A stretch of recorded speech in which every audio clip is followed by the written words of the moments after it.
Tonight, major flaws in the NFL's reporting on concussions, including some of the biggest names in the sport. We will talk to the Times reporter who blew the whistle. Then critics say the New York Governor Andrew Cuomo is shortchanging public schools and other students, especially when it comes to poor and minority neighborhoods. We're going to sit down with one of those critics.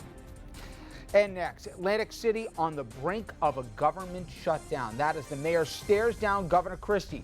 We're going to speak one-on-one with Mayor Don Guardian. And how low can the GOP go? All the way to the National Enquirer and to the bedrooms of one of the candidates for president. You cannot make this up. We'll discuss, and we might even get to talk a little politics too.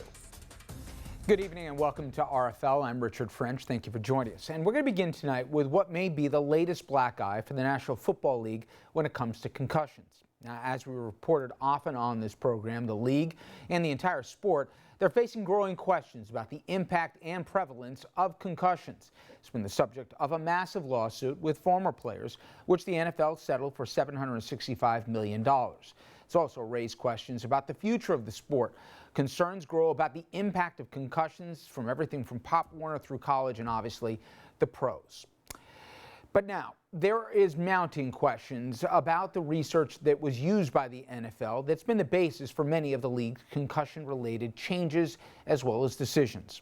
In a story that appears on the front page of today's New York Times, the paper identifies major flaws in the NFL's in-house concussion research, flaws that run much deeper than had been previously reported. And among them, the teams were not required to report concussion data as it was being gathered 15 to 20 years ago. And some of the omissions were startling. For example, some quarterbacks, high-profile quarterbacks like Troy Aikman and Steve Young, who both suffered multiple concussions during that period and both had their concussions listed on the midweek injury reports and even reported widely by media. Yet, Young's concussions were not included in the NFL's concussion study, and the Cowboys did not submit any concussion reports to the NFL over the entire period in question, including, of course, Troy Aikman's. All told, the Times says that more than 100 diagnosed concussions were omitted from the report because, in the words of an unnamed league official, the clubs were not required to submit their data and not every club did, adding that the missing cases were not part of an attempt to alter or suppress the rate of concussions, end quote. Now, the NFL responded to the report with a blistering statement, much of which was focused on another aspect of the Times report, namely that the league's response to concussion concerns appeared to be linked to the tobacco's industry defense and lawsuits from smokers. But the league did address questions about concussions reporting, saying in part that the league's concussion studies are clear that the data set had limitations and that the studies never claimed to be based on every concussion that was reported or that occurred. Moreover, the fact that not all concussions were reported is consistent with the facts. The reporting was strongly encouraged by the league, but not mandated. And for much more on this, let's turn to one of the authors of the report. We're joined now by Alan Schwartz out of the Times studios. Alan, thank you very much for a few minutes. I appreciate it. It's my pleasure. Now I'm curious, when you and your team presented the league with this missing data that was never included in the report, was their reaction shocked that they learned just because you pointed it out to them, or were they indifferent that they said, we know all along this wasn't complete? Well, to be honest, I don't really want to go into the back and forth that we had with the league prior to publication. But I will say that their response echoes what they told us in very, very detailed terms before publication of the article. And specifically as it relates to the data, which was kind of my part of the project, their assertions are simply not true. The papers, yes, they had limitations, but they didn't state this limitation. They repeatedly suggested and at sometimes stated that participation was mandatory. In other documents we obtained, specifically the peer review back and forth, where other experts were like, we're really not sure that this data is complete, the committee said, and I quote, all players were part of this study and all teams participated. So I think it's notable that the league is not referring to those quote unquote facts well, literal facts, in addition to the facts that they claim should have been, emphasized and the other meaningful stuff deleted. Alan, specifically, didn't you uncover that then Commissioner Paul Tagliabue, in fact, mandated that all teams participate? Because within the statement that the league came back, they claimed that they never purported to include all concussions. The commissioner at one point said that everybody did have to provide data and it was to be complete, right? Well, in paper 7, the paper said very clearly that the commissioner had mandated that all teams participate. So the league's claim that it wasn't mandatory is just specifically and absolutely incontrovertibly contradicted by the paper's own statements, and that's the point. We're not saying that participation was or was not mandatory. That's not the issue. The issue is they said it was mandatory, they said their database was complete all over the place, and that turns out to not be true, and not be true in a way that invalidates every single substantive claim of these studies, and those claims mattered. Here's one of the many questions I have, which is, as you say in your report, the Cowboys don't appear once in the entire report. And if you're even a casual football fan, you remember some of those high-profile hits where literally Troy Aikman had to be carried off the field. In addition, several other clubs don't appear for years at a time. How could the committee that was assessing all the data not have any remote say, hold on a second, we're missing entire teams here? Why didn't that raise to the level of suspicion at the time when they're going through it? Well, I can't speak to what was going on in their heads. I can't say that they noticed and ignored it. I can't say whether they didn't look at all.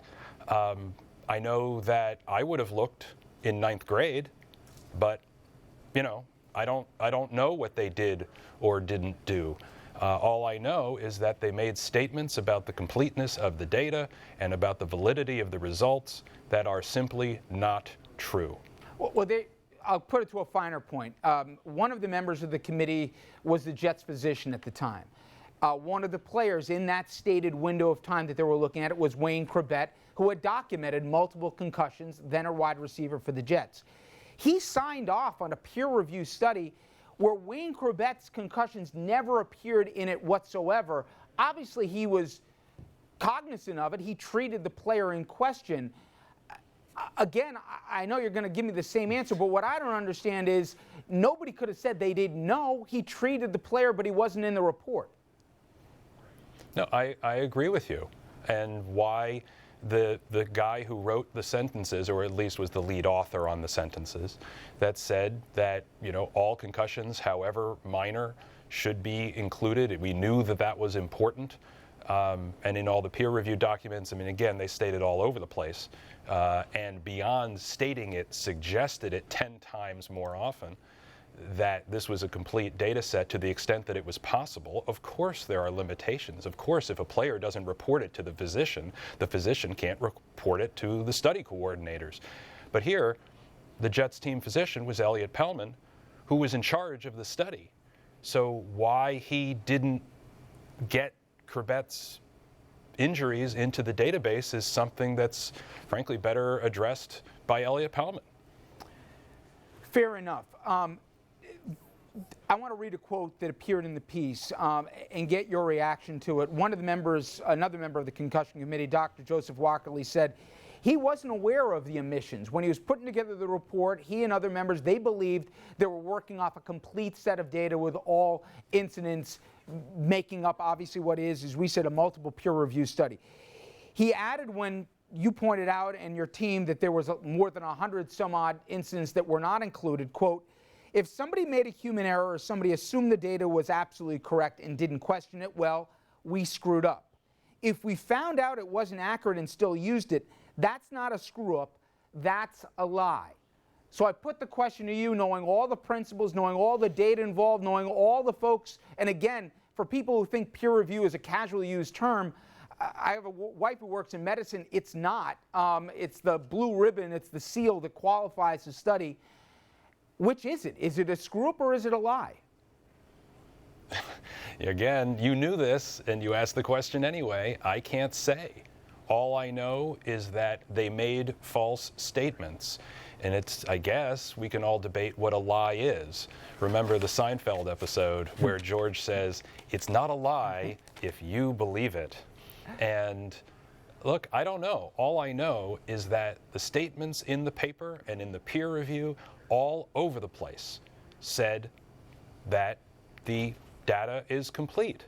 And whether they knew or not that it was complete, I can't say. None of them, other than the gentleman you just quoted, frankly had the guts or integrity to speak with us about it. And I think that Joseph Wackerly, who made the remark that you just quoted, should be commended, not for what he said, but for that he talked with me at all and had the honesty and integrity to address the situation that I brought to him. One point of clarification. The league said in response to the article that they didn't have the authority to mandate the teams to participate. Yet, as I mentioned before, the commissioner in writing said that he did. And in fact, he did do just that. Which one is it? Did the league have the legal authority to make all clubs at the time be completely participatory and turn over all documents to the study? I don't know, and I don't care. It doesn't matter whether they had the legal authority or not. The fact is that they said that participation was mandatory. And then they ran a study that was missing not just the 100 that I found, but anybody who knows anything about statistics can extrapolate how many more are out there, somewhere in between 0 and a lot, that are still out there but didn't make the injury reports. Last question, Alan. I mentioned in the wind-up to this about the $765 million settlement between the league and the players. Obviously, a big part of that was a study that was used. Nobody debates right now that the study, to put it politely, was incomplete, let alone wrong. Do you expect, have you heard? Except for the NFL. Except for the NFL. Except for the NFL. Well, do we expect that there's going to be a re-examination of the suit if that was one of the principal elements to get to the number? To be honest, I think that's a bit of a long shot. Okay, a lot of work has gone into this, and a lot of players are, in need of the awards that are delineated in the settlement. Now, of course, some of the people who feel that the settlement was reached too hastily and before any sort of formal discovery was conducted now have a heck of a card to play to say, hey, this is the smoking gun. We need to hit them with this. Well, there are a lot of players out there, and I'm not advocating one position or another. There are hundreds of players who have been waiting for the awards promised them while, the courts decide whether they're going to approve the settlement. And it's right now in front of the Third Circuit. No one knows when they're going to rule. And I think it's absolutely pure speculation whether the article today will affect the Third Circuit's consideration of this. I think it is unlikely. Well, anyway, Alan, I both appreciate the time and great work. A fascinating story, confirming some suspicions out there, but moreover, at least putting finally some data to it. Again, Alan Schwartz with the Times, thank you again. My pleasure, anytime. All right, coming up next. Is the state shortchanging public schools and students, particularly when we're talking about poor and minority communities? A growing number are saying it is, and they're calling for the governor to live up to his promises. You're going to meet one such critic straight ahead.